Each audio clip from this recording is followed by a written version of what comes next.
Magandang araw uli sa inyong lahat mga kamatsas. Dito na tayo ngayon sa pinali. MVL versus Erigaisi. Matapos madali ni MVL ang kanyang kateammate na si Ferrucia. Sa ngayon higante na si Ferrucia. Higante tinalo niya, hindi biro. At ito naman pong si Erigaisi ay talagang sorry muna sa kanyang kateammate. Pinabagsak niya si Pragdananda. Nagkita na sila sa pinali. Yung first 2 games nila, tabla. Dito po sa pangatlo, nagkatalo na. Sino ba ang nag-uwi ng 20,000 euros? Yan ang aalamin natin. Ang ginawa ni MVL nag-E4, E5 si Erigaisi, Knight F3, Knight F6, Petrov defense. Naalala kong bigla si Wesley. Ginamit niya kay Hans-Mok Niemann dito sa ongoing US Chess Championship. Knight X E5, D6. Ayun. Si Wesley po, binabalik yung mga tulog na linya na, Knight X E4. Pero nauwi sa tabla ang laban niya kay Niemann. D6, Knight F3, Knight X E4, D4. So mainline lang, D5, labas ang bishop, bishop D6 din, develop, castle, at nagsi-C4. Ayan, para ma-pressure yung D5. Sinusuportahan talaga yan.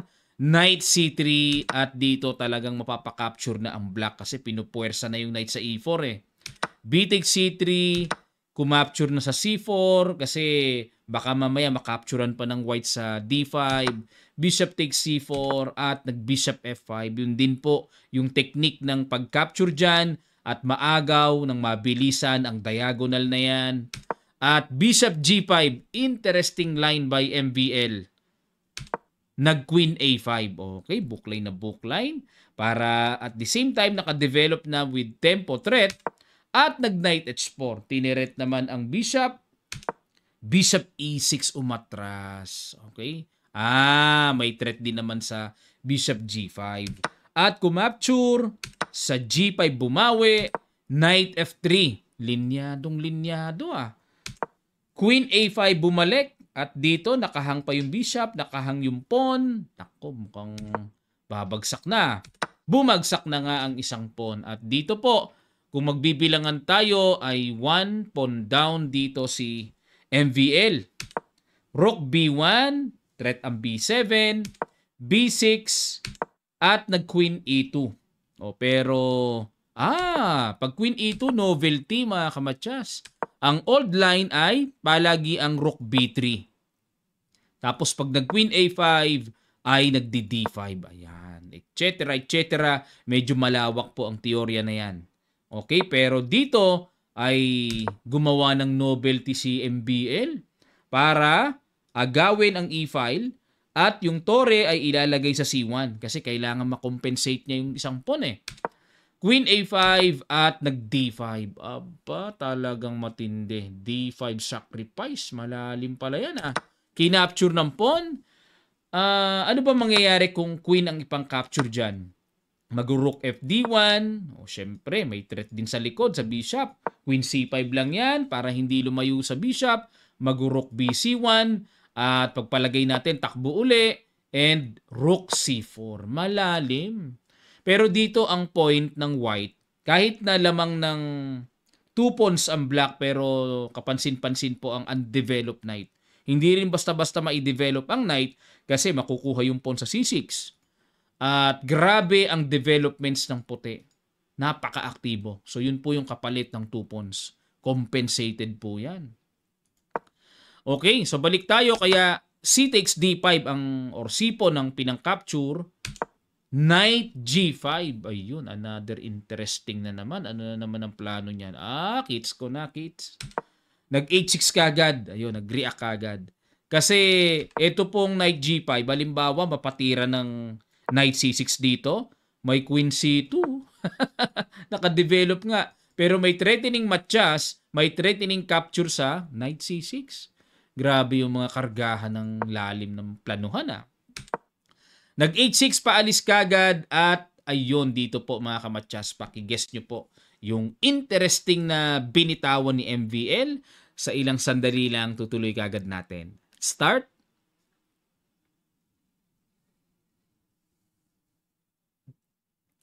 Maraming salamat po at congrats sa mga nakakita ng Knight takes F7. Dito brilliant ang ang nilagay ano. Grabe, brilliant to. Dalawang exclamation mark. Rook takes F7, Bishop E6. Ayun. Mali ang follow-up ni MBL. Dapat daw ang matinding follow-up, Rook B5 muna. Yun nga lang, mahirap na pong makita. Kasi unang-una, pag nag-Rook B5, threat ang pawn, paano kung mag-Queen A6? Saka pa lang daw mag-Bishop E6. Grabe ah. Nagpapin lang yung Torres sa Bishop E6. Ano diferensya? Pagka gumanon, curious lang ako, mga kamatya, wait lang po. Takes, may Queen F3 check, King G8, obligado dyan, ano? Kasi lalabas yung Torre pagka sa E-file pumunta Queen takes, and King H7, at Queen takes E4, pabababain mo na yung King, then Queen takes. Ayun. So, quality up dito lalabas ang puti. Okay. Kasi, gets ko na. Walang magaganap na capture ng Queen dyan, yung mga ganong check, kung yung Queen ay nananatiling nakadepensa. Kaya yung Rook B5 para bumitaw muna yung Queen sa pagkakadepensa at bago mag-Bishop E6 para pag-capture, yung nakita natin may capture sa D5. Okay? Na-connect na natin ang ibig sabihin ng Rook B5. Malalim lang. Pero dito napatira ng Bishop E6 si MBL at Knight C6. Capture, Rook B5. Oh, may diferensya ba? Ano diferensya sa sequence? Ayun, Queen C3. May diferensya. Queen C3, Queen H5 check. Dapat daw po dito is Rook takes D5. Ayun. So, lumalabas kasi dito, mga kamatsas, 2 minor pieces sa Torre ang kapalit. Queen H5 check, King F8, good move. Kasi kung pupunta sa G8, may Queen takes nga naman. Rook takes D5 at nag-Rook D8. Ayun na, bad move si Erigaisi. Dapat daw ay Bishop C5. Ayun na, para may pressure na sa F2. Tapos, saka pa lang i-develop yung Torre, no? Pero nag-Rook D8, Rook FD1 patong, Knight E7. Ayun, malakas ang loob. Kasi pag kinapture, hindi po makakasabay dahil may sundot ng check sa ilalim. Okay? At nag-Rook B5. Yun lang, talagang tuluyan nang bumigay ang nerve dito ni MVL. Blunderacious po ang tirang yang Rook B5. Dapat daw ay Rook 5 D2. Yan lang pala. Kaso ang nakakailang dito pag ganyan ang ginawa, baka mamaya wala bang capture dito? Queen lang ang pangka-capture. Kasi pagka ganun, may Queen F4 check. Hindi babagsak ang Torre, may ganun. Yun pala sakto lang. Baka kasi dito ang naiisip ni MBL, mahatawan siya ng sacrifice, ma-capture. Unang tingin, parang king ang ipangka-capture natin no? Yung pala may queen, sabay check doon. May ganun palang diskarte. Pero nag-Rook B5, ayun, blunderacious. At nag-Bishop C7. Hindi rin po nakita yung malakas na tira, Queen C2. Ayan, ang idea ng Queen C2 ay talagang hahatawan na ng sacrifice dyan, then talagang babagsak na yung Torre. Okay, yun na yung threat. Pero ang ginawa ay Bishop C7, pero still lamang pa rin talaga kasi 2 minor pieces na sa Torre. So, Rook B3, Rook takes D1, Queen takes D1, Queen E5. Ayun na, bad move. Pero ang plano ni Erigaisi ay i-threat yung pawn sa H2. Bakit bad move? Dapat daw Queen to C6. Ganun lang.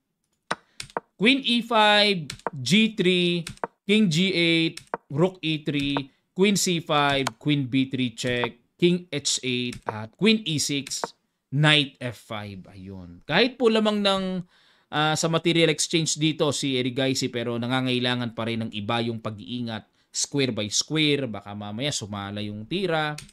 Rook F3, Knight E7, bumalik.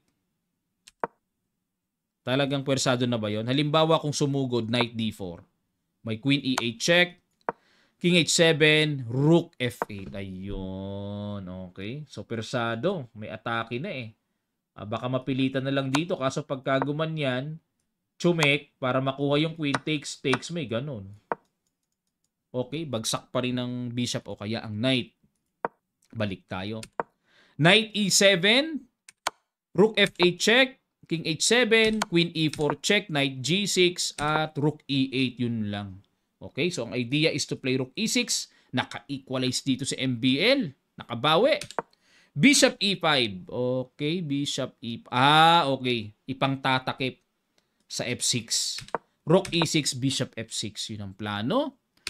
H4. Ayan na. Para kung ang Queen ay umalis ng ganun-ganun lang. May H5. Baka makalimutan. May pin sa Knight.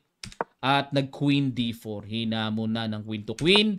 Queen F5. Iwas. Queen C5 bumalik.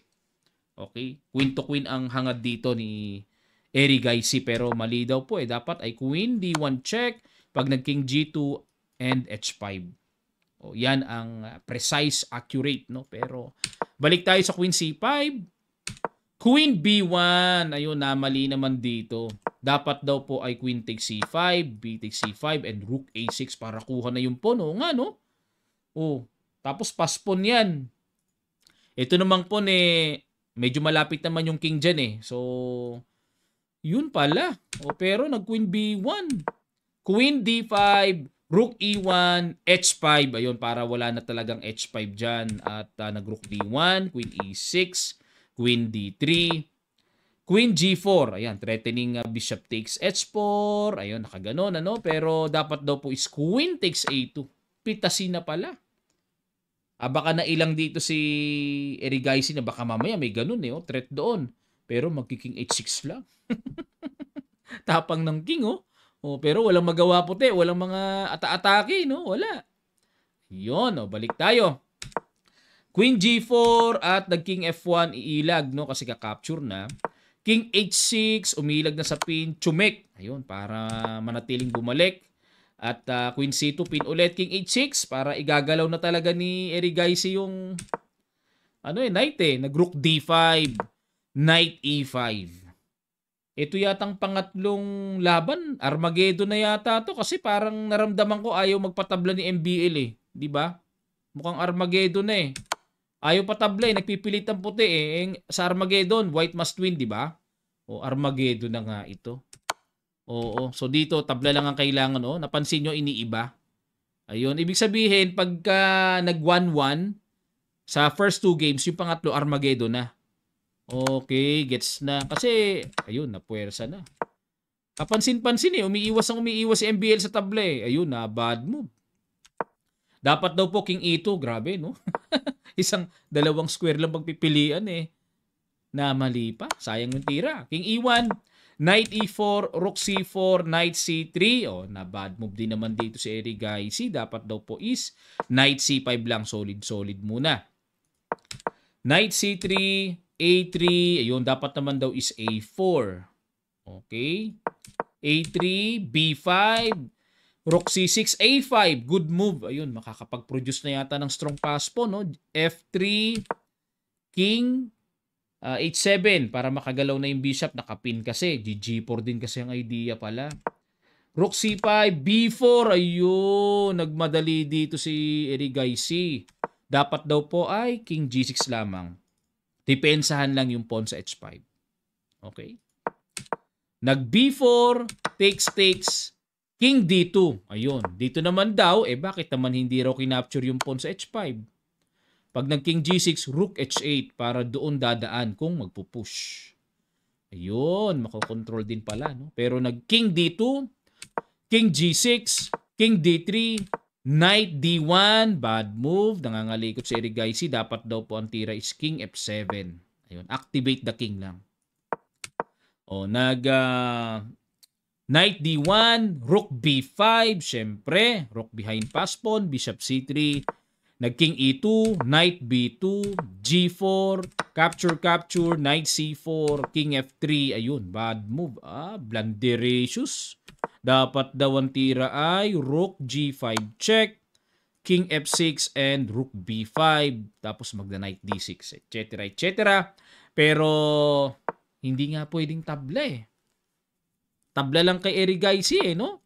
Umiiwas talaga eh. So Armageddon fight po ito. King F3, ayun, natira ng B3 todas. Hindi pwedeng capturein. May Knight D2 double. King E4, Ayun, nahuli. Todas. Huling-huli. Sakit. Nabali ang leeg doon. Okay, dahil dyan ang champion at ang nag-uwi ng 20,000 euros, walang iba kung hindi si Eri Gaisi ng India.